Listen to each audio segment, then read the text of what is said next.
So hello everyone. For those who don't know me, my name is Marina Lazic and I'm coming from Stein Research Group. And today I will tell you the story about bioconversion of methane to biodegradable plastic.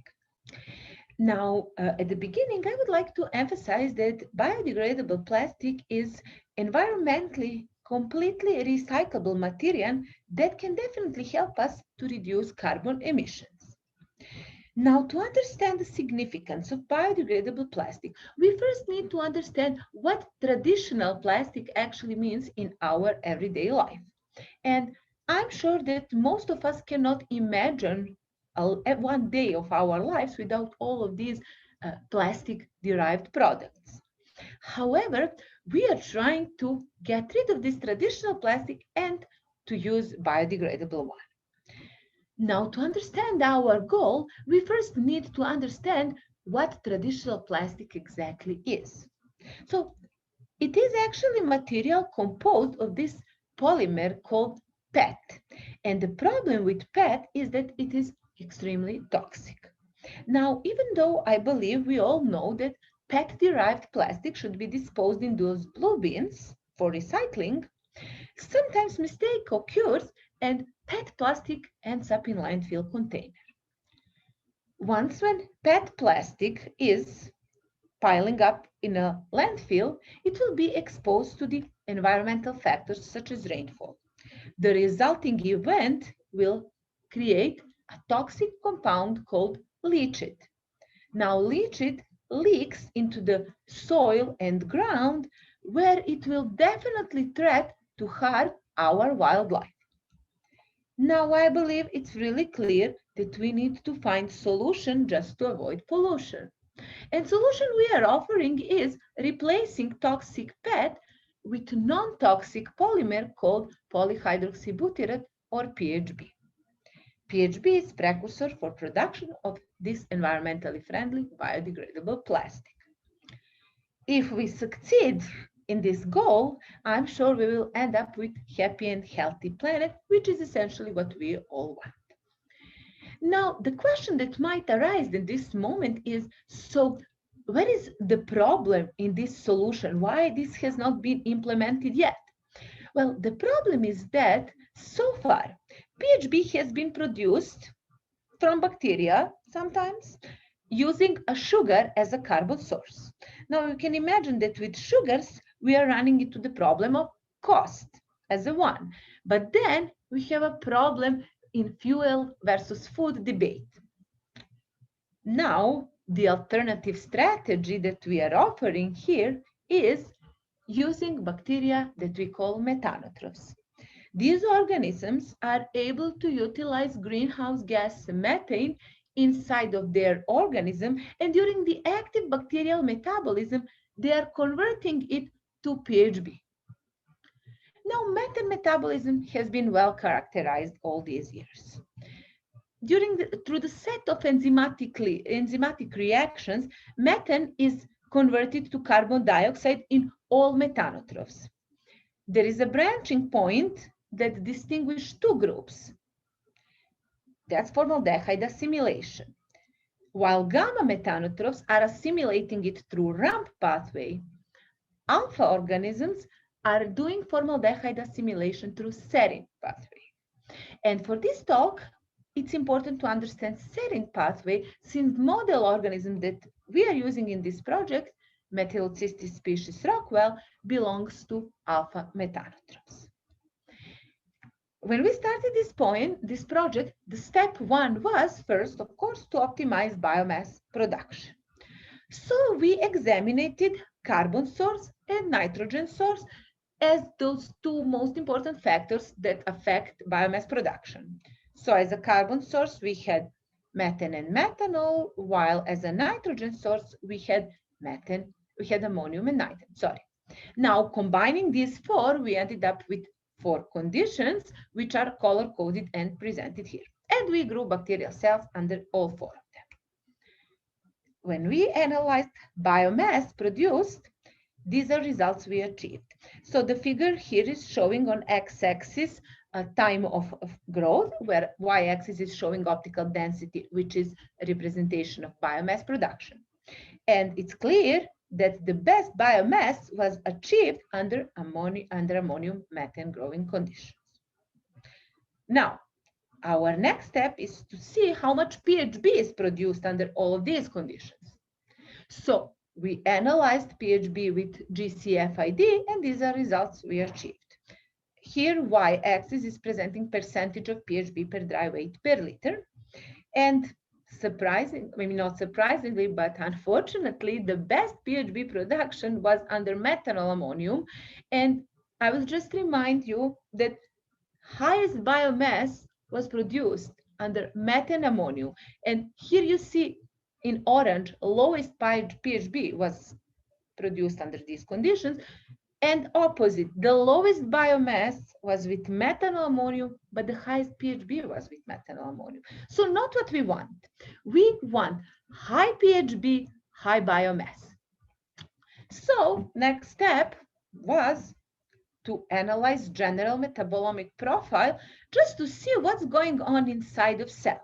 So to do this, we basically harvested cells at determined time points and we sent it to metabolomic profiling. And we came up with some very interesting conclusions after we did careful analysis. So when bacteria are growing under methane, regardless of ammonium or nitrate, bacteria is directing its metabolism toward primary or energy generating pathways, while bacteria, when it's growing under methanol, again, regardless ammonium or nitrate, metabolism is directed towards starvation or stress-related pathways. And this is schematic representation of all biochemical pathways in this organism. So let me lead you briefly through this. So let's start with PHB promoting conditions, methanol ammonium. So when bacterium is growing under these conditions, we see a high accumulation of serine amino acid. This is indicator of serine cycle, which is the way how these organisms assimilate carbon. Now, serine is accumulating while it's waiting all reduction equivalents and other components to come so the process can continue. This is a stress, remember. Now, one of the most important products of serine cycle is acetyl coenzyme A. Under these conditions, acetyl coenzyme A will not be shunt as we expect to TCA cycle. Instead, it will be shunt to PHB cycle. And that's why we see high PHB production under these conditions.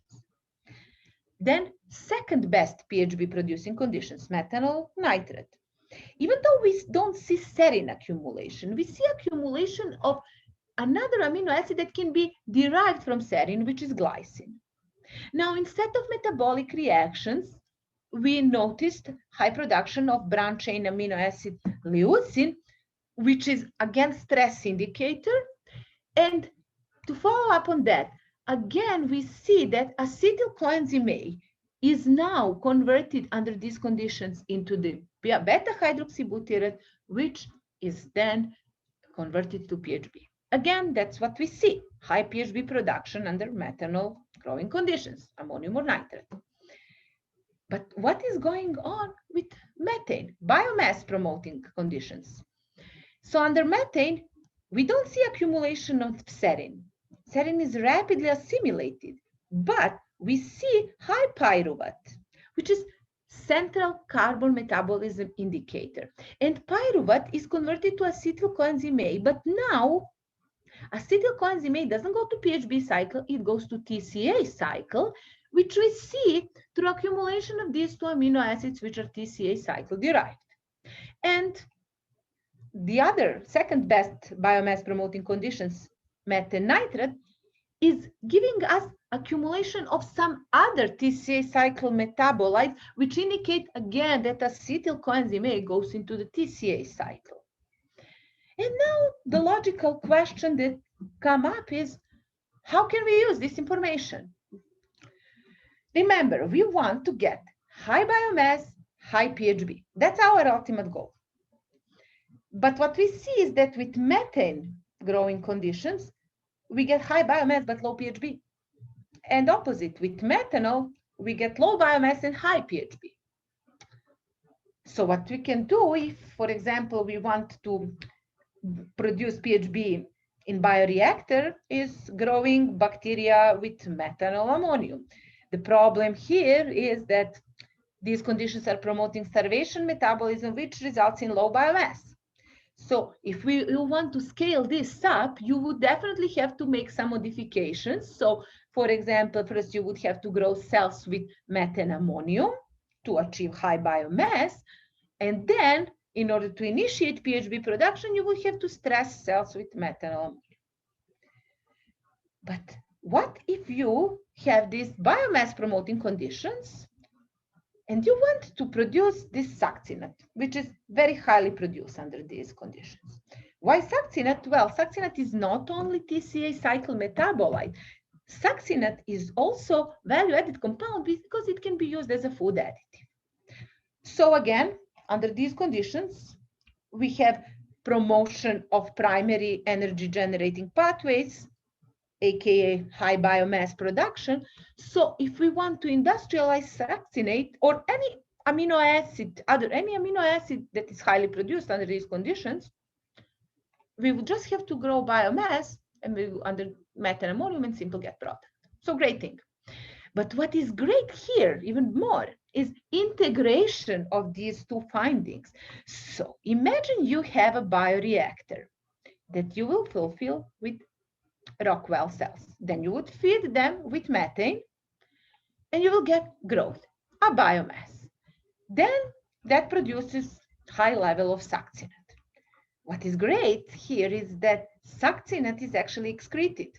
So you harvest biomass, you collect supernatant. Now you have just biomass. You treat that biomass with methanol to stress them, which is starvation and initiates PHB production. Now, what we did here basically is making something like a Google map of the cell. Think about that. It's pretty much the same. In the same way how Google mapped the world, we mapped bacterial cell. So you do have a starting point, which is methane inside the organism, and there are various roads that methane can take to arrive target destination, which is PHB or bioplastic production. The next step is to potentially develop some genetic engineering strategy, maybe, that can result in a novel, now modified organism that will result in a conversion of large amount of greenhouse gas to large amount of green products. Thank you so much for watching, and I will be happy to take questions.